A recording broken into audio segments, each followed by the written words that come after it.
네, 금요일 시장이 마감됐습니다. 어제 무난하게 선물옵션 동시 만기를 넘겼던 국내 지수가 오늘 좀 조정을 받으면서 마무리가 됐습니다. 금요일 시장에 조정이 나왔네요. 그래도 외국인들은 여전히 3,400억 이상 시장에 매수를 하면서 러브콜을 보내고 있는 상황입니다. 오늘 시장에 대해서 동양증권 골드목동지점 고윤기 연구원과 함께 분석해 보도록 하겠습니다. 안녕하세요. 네, 안녕하십니까? 네, 자 코스피 시장이 1994선에서 마무리가 됐습니다. 2000선을 넘긴 지 이틀 만에 하락을 한 거죠. 그와 반면에 코스닥 지수는 530포인트 상승세로 마무리가 됐는데요. 어떻게 시장 정리를 할 수 있을까요? 우선적으로 전일 선물옵션 동시 만기를 무난하게 넘겼다는 어떤 안도감 그리고 힘들게 이끌어왔던 그런 피로감 때문에 오늘은 조금 쉬어가는 모습을 보이지 않았나 이렇게 말씀을 드리고 싶습니다. 지금 외국인이 지속적으로 순매수에 가담을 하면서 오늘 또한 3천억 넘게 매수세에 가담을 하고 있다는 점은 일단은 긍정적인 신호로 판단해 볼 수 있을 것 같습니다. 형이 그동안 꾸준하게 올랐기 때문에 형이 잠시 쉬는 동안 오늘 동생인 코스닥이 오르는 그런 모습을 보였는데요.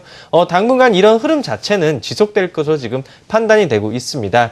일단 2000포인트라는 약간 의미적인 그런 지수대에 지금 도달을 한 상황이기 때문에 쉽게 그 위로 올라가기는 조금 힘들 거라고 지금 판단이 되어지고 있는 상황인데요. 오늘도 특히나 그런 모습을 보였다라고 말씀을 드릴 수 있을 것 같습니다. 잠시 화면을 보시면서 시가총액 상위 종목들의 흐름 먼저 살펴보도록 하겠습니다. 화면을 보시게 되면 오늘 삼성전자를 비롯해서 현대차, 포스코, 현대모비스 등 시가총액 상위 종목들의 흐름이 굉장히 혼조세를 보였다라고 일단은 말씀을 드리고 싶은데요. 업종별로 한번 보게 되면 거래소, 가장 많이 오른 업종은 의료정밀, 섬유의복, 전기가스 등과 같이 그동안 어느 정도 소외가 됐던 그런 업종을 위주로 상승했다라고 보시면 될 것 같습니다. 그렇지만 지수를 어느 정도 2000포인트를 이끈 데 있어서 낙폭이 과대했던 철강이라든지 그리고 기계, 그리고 화학업종, 그리고 조선업종을 포함한 운송장비 업종이 오늘은 조금 약세를 띠는 모습을 보였는데요. 특히나 이제 화학업종 같은 경우에 아무래도 그 중국과 관련해서 많이 얘기가 나오고 있는데 중국 증시 또한 6거래일 만에 하락을 했기 때문에 이러한 영향을 받지 않았나 이렇게 판단해 볼 수 있을 것 같습니다. 그러면은 이제 코스닥으로 한번 넘어가 보겠는데요. 코스닥 시가총액 상위 종목들의 흐름을 보면 뭐 뚜렷하게 나오는 종목은 나오지 않습니다. 시가총액 상위인 파라다이스가 어느 정도 그 드로백 자체가 증가할 수 있다는 그런 기대감과 함께 하반기 실적에 대한 어떤 성장세가 기대된다는 그런 분석이 나오면서 오늘 4% 가까이 급등하는 모습을 보였습니다. 업종별로 한번 살펴보게 된다면 코스닥에서도 여전히 운송이나 통신 서비스 같은 경우는 약한 모습을 보였지만 오락, 유통, 통신장비 등과 같은 그동안 많이 하락을 했었던 업종과 종목들 위주로 상승을 했다라고 보시면 될 것 같습니다. 이제 섹터별로 한번 보게 되면 오늘 특히나 항공업종, 이제 아시아나항공이 굉장히 많이 급등을 했는데요. 금호그룹의 어떤 분쟁으로 인해서 M&A 시장에 나올 수도 있다라는 그런 기대감이 나왔었고요. 그리고 다음 주 월요일 날 대한항공이 드디어 분할해서 다시 상장을 합니다. 그래서 지금 대한항공의 주가 상승을 지금 꾀하고 어느 정도 지금 기대를 하고 있는 상황이기 때문에 이러한 어떤 기대 심리가 아시아나항공에도 펴질 수 있다라는 그런 기대감이 나면서 오늘 7% 이상의 아주 강한 상승세를 보였습니다. 그리고 이제 어느 정도 그 시가총액 상위 종목들의 흐름이 조금 쉬어가니까 그동안 어느 정도 조금 조정을 받았던 뭐 3D 프린터 관련주들, 뭐 TPC라든지 그리고 맥스로텍 뭐 이런 종목들도 오늘 강한 모습을 보였습니다. 그리고 이제 정부에서 그 정책이 발표가 됐죠. 제4 이동통신 기술 도입을 허용하기로 했다는 그런 소식이 나오면서 오늘 LTE 관련주들이 오늘 강한 상승세를 보였습니다. 그리고 2차 전지 관련주들도 오늘 또다시 강한 모습을 보였는데 지금 현재 독일에서 모터쇼를 진행을 하고 있습니다. 독일의 유명 메이커들이 지금 전기차를 어느 정도 신모델을 지금 전시를 하면서 그 시장에 대한 기대감이 나올 수도 있다. 시장이 더 커질 수도 있다라는 기대감이 나오면서 오늘 일부 종목, 코스모화학, 에코프로, 피애니솔루션까지 대부분의 종목들이 강한 상승세를 보였다라고 이렇게 요약적으로 말씀드릴 수 있을 것 같습니다. 네, 코스피와 코스닥의 좀 상반된 흐름에 대해서 얘기를 나눠봤고요. 이제는 수급을 얘기해 보도록 하겠습니다. 코스피 시장에서 외국인들이 3,900억 규모의 매수를 유입한 반면에 오늘 투신에서 거의 뭐 4천억 가까운 매도가 나왔습니다. 펀드 화면 물량이 급증하고 있는 것으로 분석이 되고 있고 이것을 외국인들이 다 받아내고 있는 그런 상황인데요. 외국인과 기관 어떤 수급의 차이가 있는지 한번 확인해 보죠. 네, 화면을 보시게 되면 보시는 것처럼 지금 외국인의 수급 자체가 지금 지속적으로 꾸준하게 지금 현물 시장에서 매수가 들어오는 걸 확인하실 수가 있습니다. 오늘도 거의 4천억, 현재 집계되기로는 4천억 가까이 지금 3,950억 정도 지금 매수로 지금 집계가 되고 있는데, 이에 반해서 지금 개인은 매도, 그리고 기관 또한 지금 매도로 일관하는 모습을 보이고 있습니다.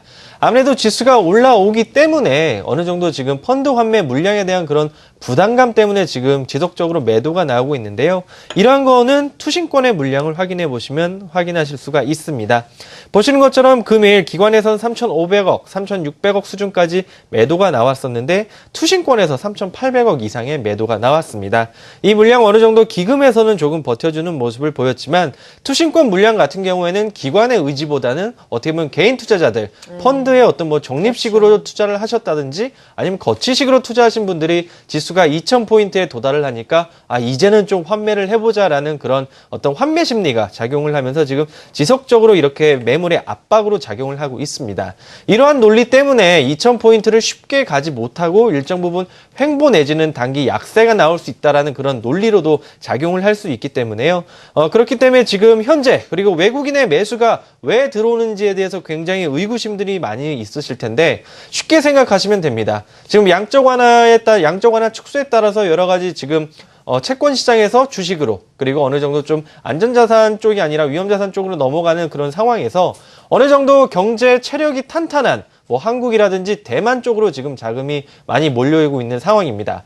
그동안 그 자금이 어디로 가 있었느냐? 뭐 인도네시아, 베트남과 같은 신흥 국가들 쪽으로 많이 갔었는데요. 어느 정도 그 외국인들의 그 펀드를 이렇게 리밸런싱함에 있어서 어느 정도 신흥국에 투자는 해야 되는데 지금 뭐 동남아 국가들이 좋지 않으니까 한국 시장에 지금 지속적으로 들어오고 있다라고 이해를 하시면 될 것 같습니다.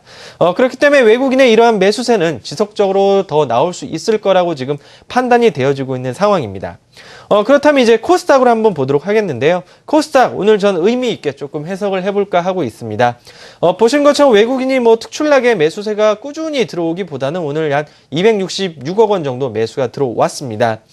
그렇지만 기관에서 보시는 것처럼 굉장히 크게 매도가 나왔었는데 물론 65억 정도 되는 소규모 매수이긴 하지만 일정 부분 이러한 매도세에서 이제 매수세로 전환됐다는 점에서 어느 정도 지금은 기관이 코스피보다는 코스닥 쪽으로 조금 간 게 아닌가라고 이렇게 기대를 해볼 수 있는 부분이기 때문에 당분간은 코스피보다는 코스닥 쪽으로 주목해야 되는 그런 논리 중에 하나라고 보셔도 될 것 같습니다. 네, 앞서서 중소형주에 좀 관심을 보이자라는 이야기가 있었는데 한동안 우리 소외됐었던 낙폭과대 중소형주에 좀 관심을 가져보자라는 고윤기 연구원의 의견이었습니다. 자, 오늘 장에 대해서 그럼 정리를 해보고요. 다음 주 아주 중요한 우리의 뭐 명절 추석도 있지만 금융통화위원회에 또 있습니다. 미국에서 이런 FMC 회의 직전에 주식을 들고 가야 하는지 아니면은 그것을 좀 매도를 해서 일단 차익을 실현해야 하는지 궁금해하시는 분들 굉장히 많은데요. 이 부분에 대해서는 어떻게 보시나요? 저는 그 드러난 악재는 더 이상 악재가 아니라라고 이렇게 판단해 볼 수 있을 것 같습니다. FOMC가 17일과 18일 날 예상이 되어 있는 상황인데 일정 부분 9월 달에 양적 완화를 축소하겠다. 규모도 지금 200억 달러로 지금 어느 정도 나와 있는 상황입니다. 근데 이제 시장에서는 뭐 100억 달러다, 150억 달러다 이렇게 얘기가 나오고 있는 것은 그동안은 양적 완화 축소를 9월 달에 한해, 10월 달에 한해 얘기를 하다가 이제는 구체적으로 지금 어느 정도 수치까지 나온다는 점은 일정 부분 이제 악재로 작용하기보다는 오히려 불확실성 해소 차원에서 증시 상승의 요인으로 작용을 해볼 수도 있을 것이다라고 이렇게 판단해 볼 수 있을 것 같은데요. 그렇지만 그동안 증시 상승을 이끌었던 종목들과 업종들을 살펴보시게 되면 경기 민감주, 대형주 위주로의 그런 종목들이었습니다. 그렇기 때문에 꾸준하게 읽고 가시기보다는 그동안의 상승을 맛보셨다면 일정 부분 수익 실현 관점으로 한번 접근을 해보시는 게 좋을 것 같고요. 그 외 뭐 중소형주라든지 이런 부분 그동안 오르지 못했던 낙폭과대된 어떤 코스닥의 우량 종목들 같은 경우에는 오히려 들고 가보시는 게 더 좋을 것 같다라고 말씀을 드리고 싶습니다.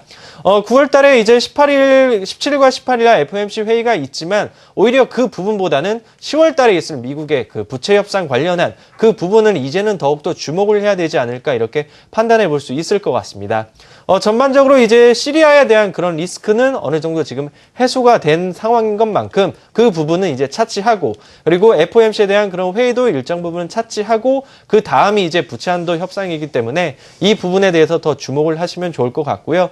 코스피 같은 경우에는 기관 매수 지속적으로 들어오느냐의 여부가 이제 2,000포인트를 올리는 그 여부이기 때문에 당분간은 조금 쉬어가는 모습을 보일 것 같고, 오히려 그런 쉬어가는 그 모습에서 코스닥이 잠시 조금 오르지 않을까, 이렇게 조심스럽게 예상해 볼 수 있을 것 같습니다. 네, 그것도 단기적인 의견이시라는 거죠. 코스피 워낙에 많이 올라와 있고 오늘 조정 양상을 보이고 있기 때문에 단기적으로 코스피보다는 중소형주에 관심을 가져보자라는 의견까지 들어봤습니다. 동양증권 골드목동지점 고윤기 연구원이었습니다. 고맙습니다.